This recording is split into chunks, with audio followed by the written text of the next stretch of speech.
I'm going to start this video with a disclaimer that I wish I didn't need to put in, but I feel like I need to. This is not a marathon hate video. I wouldn't have played for 400 hours of it if I hated it. I just don't have issues criticizing or critiquing the media I enjoy. And if you're someone addicted to hate slop and want Marathon to fail, consider that the game developers losing their jobs means more games designed by corporate committees chasing profits and trends, and not by game developers who just want to make a good video game.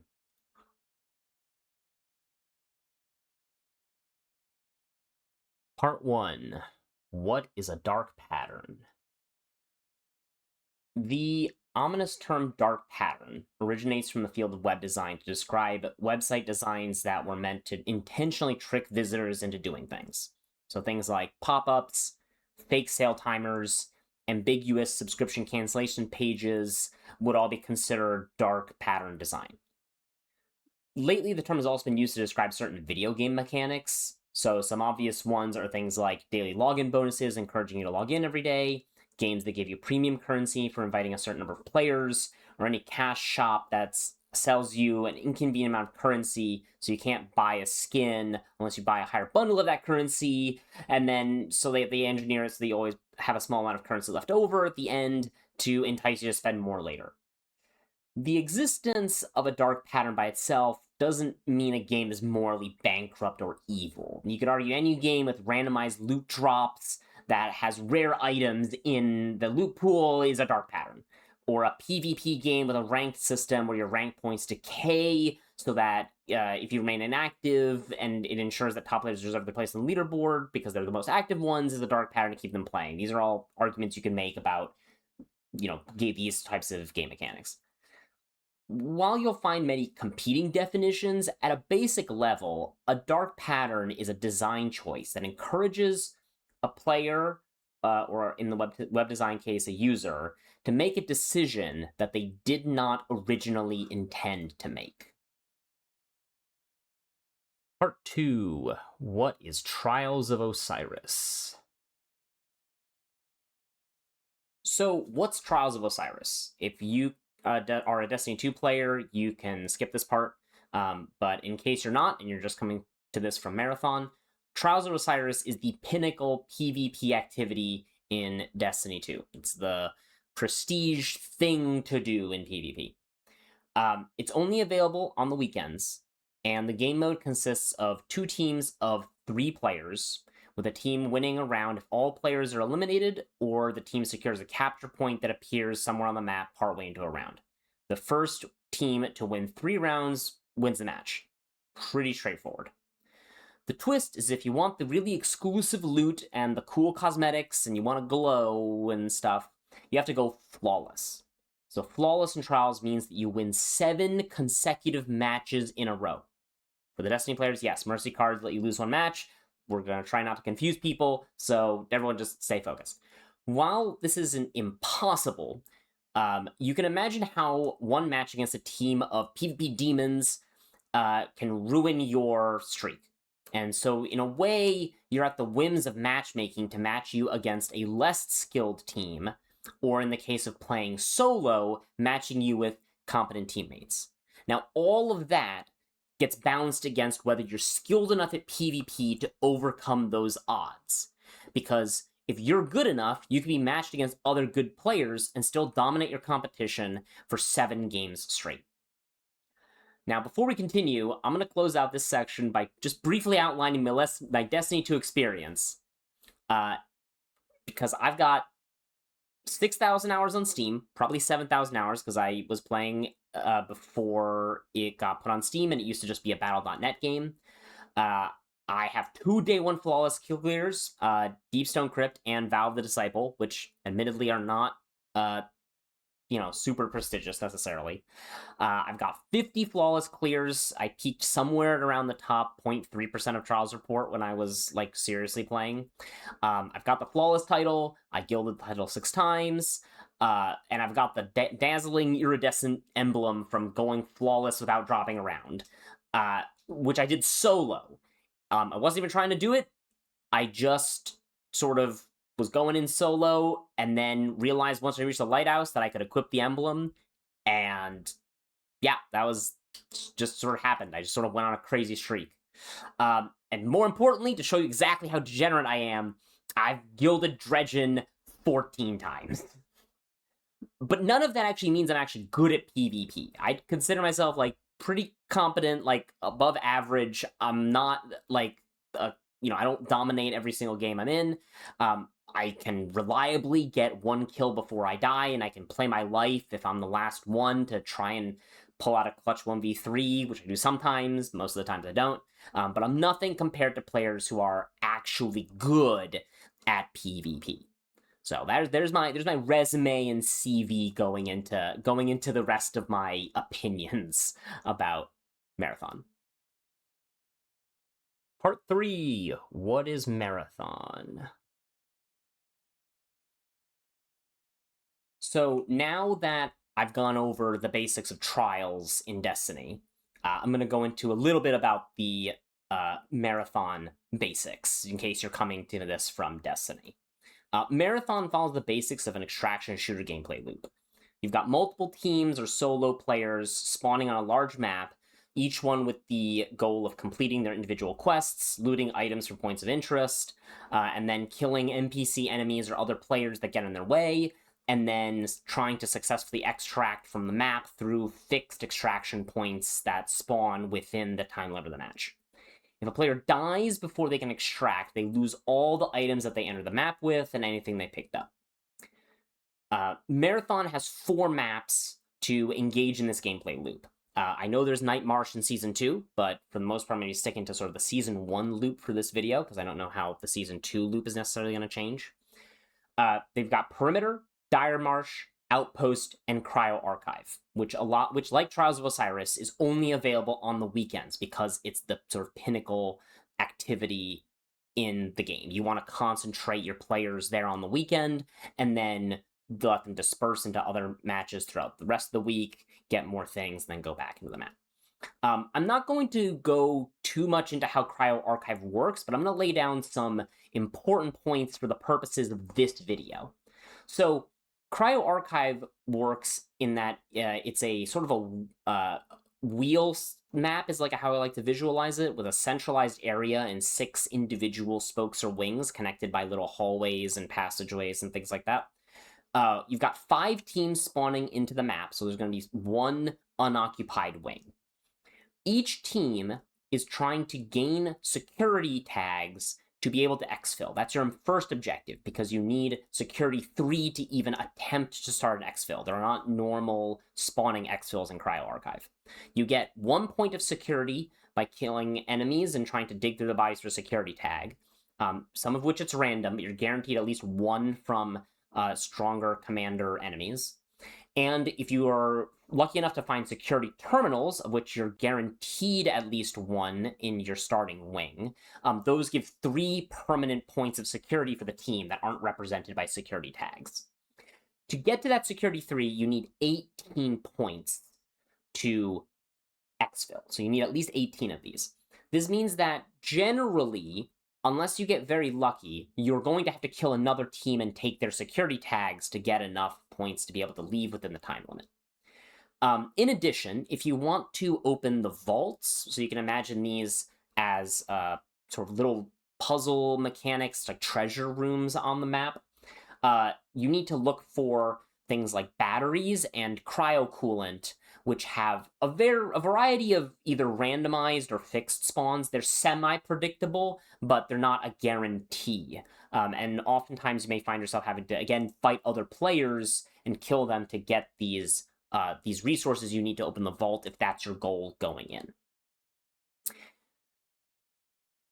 Now, the dark pattern kind of begins with the compiler requiring 6 subroutines.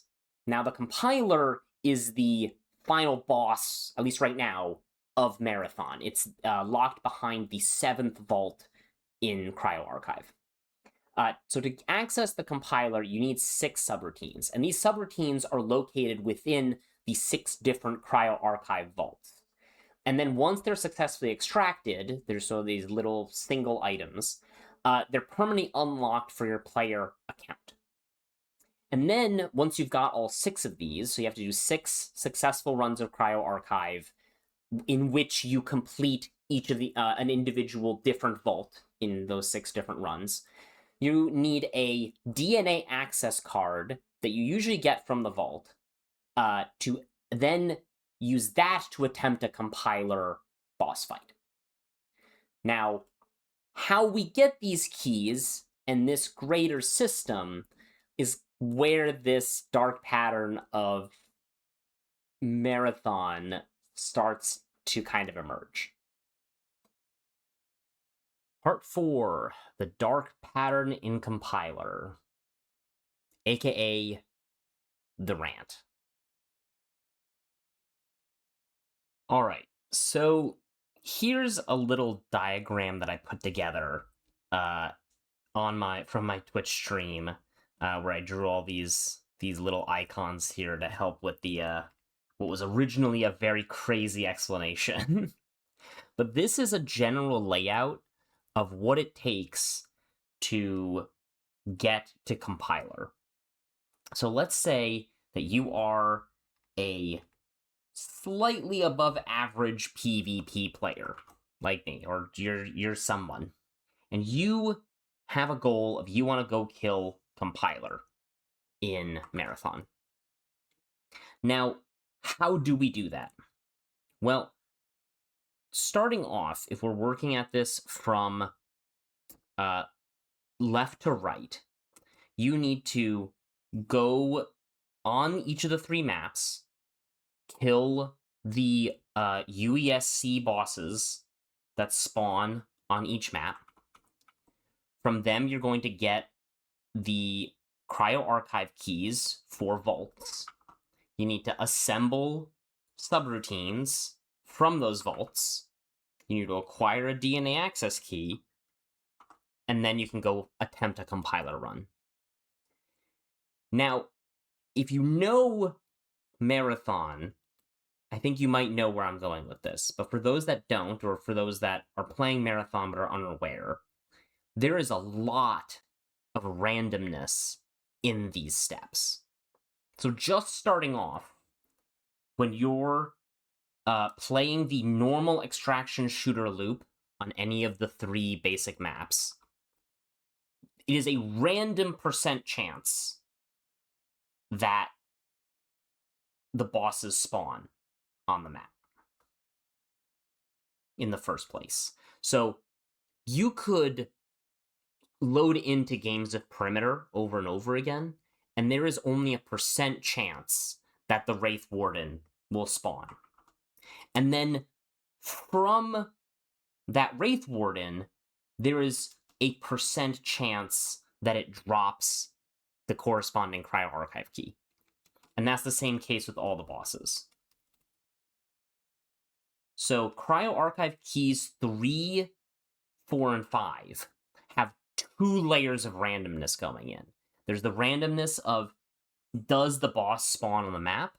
And then there's the randomness of, does the boss drop the key after you kill it? Now, luckily, keys 1 and 2 actually have a guaranteed way of showing up, because the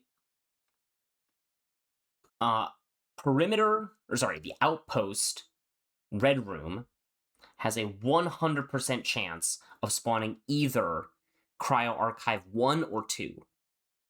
Now, you have a chance of getting cryo keys from other valuable rooms on Perimeter and Dire Marsh, but the 100% chance of the keys showing up on Outpost means that by the end of, near the end of the season, when everyone's focused on trying to get Cryo Archive loot and trying to get compiler kills, everyone's focused on Outpost. Because if your goal becomes, I want to get value out of Cryo Archive, this is the map that gives you the greatest percentage chance of coming out of it with a cryo key. Because even if a boss doesn't spawn and you succeed in killing every player that shows up in the lobby, you'll at least come out of it with a cryo key. Now, at the end of the first season, they made it so the bosses were guaranteed spawns, which helped. But at least in Season 2, we're back to the bosses being only a periodic spawn. So the percent randomness chance for these 3 bosses is still there. Now, there's also the extra issue of the final 6 key here. Now, the final 6 key, from what I understand, has a chance of being the key drop instead of one of these other keys. So there's a chance when you get to the red room on Outpost that a Cryo 1 key becomes a 6 key. Or you kill one of the bosses and one of the boss keys drops as a 6 key. The drop chance for this key has to be really low. Like, I'm thinking in the single-digit percent chance. Maybe even like 1 or 2%. Because in the 400 hours that I was playing, I found only a single, just one Cryo 6 key. Now, obviously, I think that has something maybe to do with, that could be affected by your general success rate. Like, I felt pretty confident. I felt like I had a generally high rate of exfilling, either with teams or with solos. But I have a friend who has a lot of great solo runs, and he managed to acquire an astounding 5 6 keys, which I think for most marathon players is completely like out of scope, right? Now, the reason that these are important is because you need to complete each of these vaults. So each of these keys opens up a corresponding vault inside of Cryo Archive. And within the vault, there's going to be a subroutine, and you're going to need to take that subroutine and exfil successfully. Now, once you have all 7, these are permanent to your account. Now, on Cryo Archive's release, these subroutines had only a 50% chance of showing up. So it was a coin flip when you completed a vault to actually be able to get the item that you needed to be able to do the compiler, because you need all 7 of these before you can attempt a compiler run. Thankfully, Bungie walked that back. So this is luckily a 100% chance now. Thank goodness. If this was a coin flip, I think it would have been brutal. Now, my trio, we got very lucky on our key runs. We pretty much, I think maybe with the exception of one vault, I think, we got all of our vaults in one go. So we were able to secure all of our subroutines. But a team trying to go for key 6 might have a really, really hard time, because they may only have 1 or 2 Vault 6 keys to even attempt this final subroutine that they need.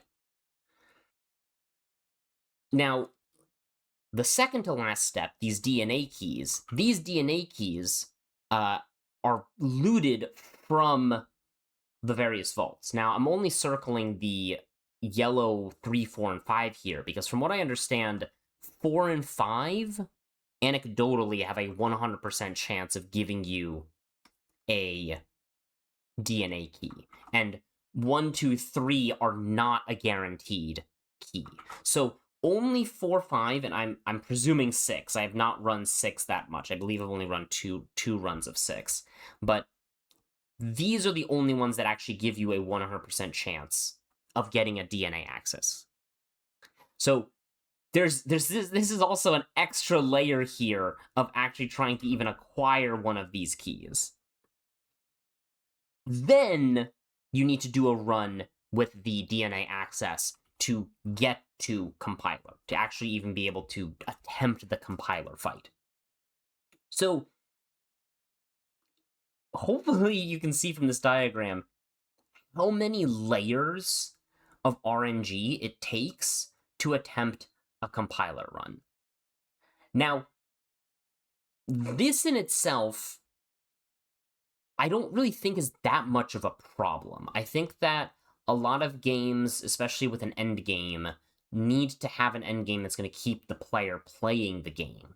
So, this system causes players to go back to Outpost, back to Dire March, back to Perimeter. Although, realistically, everyone just goes back to Outpost. because it's the only one that's going to give guaranteed cryo keys. So if you're a player that wants to play Cryo Archive and you want to get a chance at getting cryo keys, you end up just going back to a single map. So there's kind of an issue there, but conceptually, I like the idea that you're encouraged to go back to the other maps when Cryo Archive closes.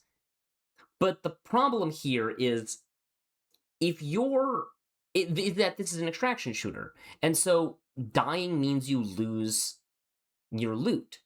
And losing a key is one thing, but losing the loot that you used to get into cryo just keeps you playing for even longer.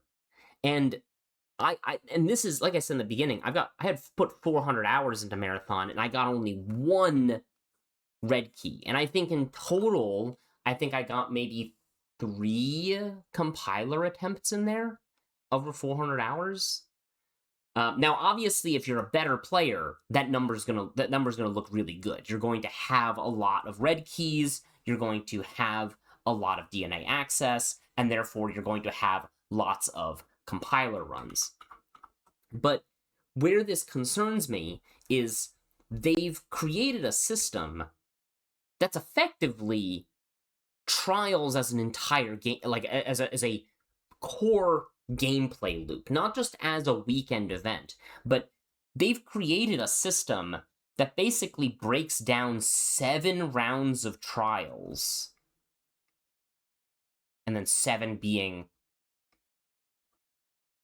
the compiler, breaking down 7 rounds of Trials across an entire game. So that functionally you're playing the entire game to get the keys that you need to attempt your separate, admittedly not consecutive, like in Trials of Osiris, but 7 different rounds of Trials and trying to string them together. The thing is, but because Trials isn't because Destiny isn't an extraction shooter, if you have a bad run of Trials, you can just start Trials up again. You can just load back in and get back in there. But if you have a few bad runs of Cryo Archive, that is dozens, maybe even 100 hours of playing to get back to where you need to be again. 100 hours might be an exaggeration, but if you're a worse player, that might be 100 hours per, set of attempts of cryo. And that's pretty brutal, right? Like I think objectively that is rough to ask players to do that. And Trials already had an issue of sustaining a player base because of how sweaty the games would get. And as much as I love the individual gameplay loops of Marathon, I love playing the main 3 maps. I even really like playing Cryo Archive. I think the flow of Cryo Archive, as somebody who really likes Destiny raids, is an amazing experience, and I love Gambit. So the idea of this PvEVP raid is awesome, but the amount of hours that it takes somebody to attempt to get back into this experience is something that makes me really concerned for the health of the game. So in a way, the first set of dark patterns is the fact that you can't just keep playing the activity you like. You're being forced back to do things you kind of don't want to do. Or in this case, just repeatedly play Outpost, because it's just the map that's going to give you the best returns for Cryo Archive. Where this dark pattern actually, I think, hits in another direction is, let's say you're a player who maybe has no real major aspirations for Cryo Archive, or you don't really, you're having fun playing on the smaller maps, but you know how sweaty Cryo gets, so you're not super into trying to push Cryo runs. You still may end up getting keys, right? Just out of sheer luck. Maybe you managed to kill somebody who just looted a boss and you take the key off of them. Maybe you managed to, have a lucky game and you clear out the lobby, or a bunch of people extract ahead of you and you have the lobby to yourself, so you can actually loot the bosses or the red room on Outpost, you come out with a key, you're going to build up keys that by the end of the season, you're going to go, well, I guess I should go play Cryo. Now, I think conceptually this is good because basically Bungie has created a system that keeps players who don't even intend necessarily to play Cryo into Cryo, which was something that Trials always had an issue with. Was how do you get players who aren't interested in Trials to play Trials? But I think this is going to give those players kind of a bad time, right?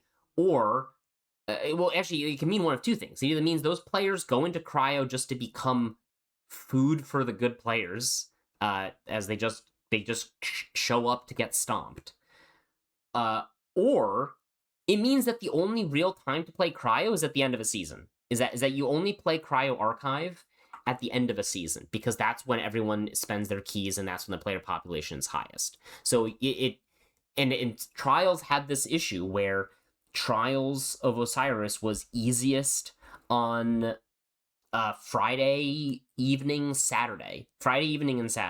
And as soon as it became Sunday and Monday, it was really hard because everyone got their flawlesses and left. And even Cryo has that experience. Even Cryo has that issue because and more so actually because it's an extraction shooter. The players that come in on Friday and Saturday, the ones that lose all their gear. So they actually can't even go back in Sunday. So Sunday and Monday become even sweatier in Cryo, like to a degree that I feel like is more pronounced than even in Trials. So now, does this mean that Marathon is a evil, toxic game? No, not necessarily. Like I said, I feel like I really enjoyed my 400 hours, and I still periodically pop in to just run a sponsored kit or something like that in one of the maps, because I really like the gameplay loop of Marathon. It feels like a sort of a faster paced extraction shooter, and it feels like a super gambit mode. But I can't help but ask myself at this point, at what point is this just gambling, right? Like, at what point are all of these layers of RNG here that permeate this system just gambling at a certain point? Because I haven't even mentioned, like, when you load into Cryo Archive, are you going to have an easy lobby or a hard lobby? Are you in a lobby with a bunch of other players trying to go for compiler? Well, if you're trying to do a vault key, that's great, right? If there's players competing for compiler, then you're going to have a really easy vault. And vice versa. If you're in a lobby where everyone's trying to run vault and you're the only team with a DNA access card, you're going to have a much easier run to compiler, comparatively. And so there's a certain point where I'm like, I feel like, and I felt this especially trying to do the compiler runs, where I felt like I was gambling more than I was actively playing. Like, I was wagering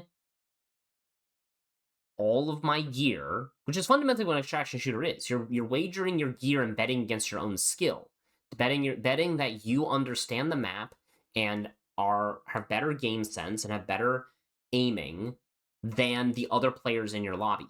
But when it gets to Cryo Archive, I feel like there's so many other layers of randomness. Do you end up in a room with more security tags than the team next to you? Do you have more security consoles? When you're rotating, did you rotate the same way as the team on the other side? And I'm not going to really get into cheaters because I think that's a sort of a separate issue. But I would be remiss to be like, did you load into a lobby with cheaters or not? Because at least in normal trials, if you loaded into a match with a cheater, that was one game loss off your card, right? If you're running a mercy card, which lets you lose one, you're just like, well, there goes my mercy to a cheater, but I just have to play the rest of the games out. Here, if you die to a cheater, you're back to start. You might go all the way back to the beginning and have to put in those hours to get the loot, to get the keys. And that's rough, and that's painful. But aside from the cheaters, if you're a player that just loses your cryo to bad luck, you're back. You're back to start. And that's a really punishing system. I don't think it's necessarily a bad one, but I think it results in two dark patterns that are not great. You end up in this dark pattern of, well, I have to go play the game in a way I don't want to, right? Either you're an experienced player that really loves the cryo experience and you want to keep playing cryo, but you keep getting spit out, or you're a player spit out into these other maps, or you're a player that really just enjoys the other maps and you're just like, well, I'm gonna go become food for the other players in cryo. And I think that's good design because it keeps the populations relatively healthy, but I think as an experience, it's kind of a dark pattern that leaves players kind of unhappy because you're not getting to do the things you want to do. Part 5, final thoughts. So here's the video essay third act twist at the end. I still technically have not cleared compiler. That little bit of footage in the beginning from my stream, my team and I did not extract. We managed to kill the compiler, and the extraction did not show up in time for us to get out. It was literally seconds on the clock, and we played until we spent the rest of the keys that I'd accumulated, but I basically came to the conclusion that I could not keep up that many hours of commitment, basically, to the game. I'd already put in lots of hours in Destiny. I've 7,000 hours in Destiny, and I love Destiny. But there was even a point in that game too with Trials where I couldn't put in the same hours of Trials that I had before. And it sucks because I actually think that Bungie's very good at making these kinds of end game experiences, these sorts of like, you are the 1%, and this is the place where you and the rest of the 1% of players get to show off who's the best. Whether that's really tight end game raids in Destiny, Trials, Marathon generally as a game, if I'm being honest, because I think it's, I haven't played a lot of other extraction shooters, but don't think this is necessarily on the easy side of shooters. And it sucks because I think that in the modern day, it's really, really hard to borderline impossible for people to put in the number of hours to commit to any game, really, let alone an intense PvP experience like Marathon. And I think with that harsh reality, I'm not sure how the player base of Marathon is going to develop with this level of intensity. And I guess only time will tell. I think Season 2 has shown that Bungie is willing to contract the grind. The Cradle being a source of stats, I think, is a really good direction. I think Night Marsh and farming the end game, sort of the PV, slightly more E, but still PvEVP experience on Night Marsh, I think if those sorts of experiences can truncate the amount of time it takes for players to get geared up to enter cryo, I think cryo might have a really healthy population. But I'm afraid that if Bungie is asking players to put in hundreds of hours before they can ever do attempts of cryo archive, I think people might just move on to other games. And I think that's really sad because I think Marathon is such a fresh idea, um, conceptually, aesthetically, just super fresh in a period where we still get really gray milsim shooters, Call of Duty likes, over and over again. Um, or games that don't try and appeal to players that want a really sweaty hardcore experience.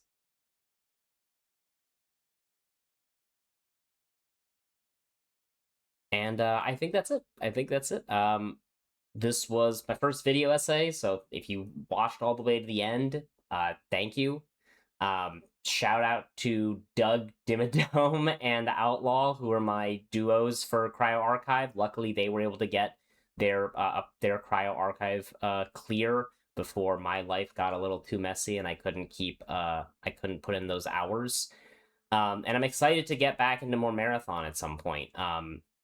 But I think for now, I think my life's gotten a little too demanding for me to be able to throw so many hours into an experience that may or may not return those hours in terms of enjoyment.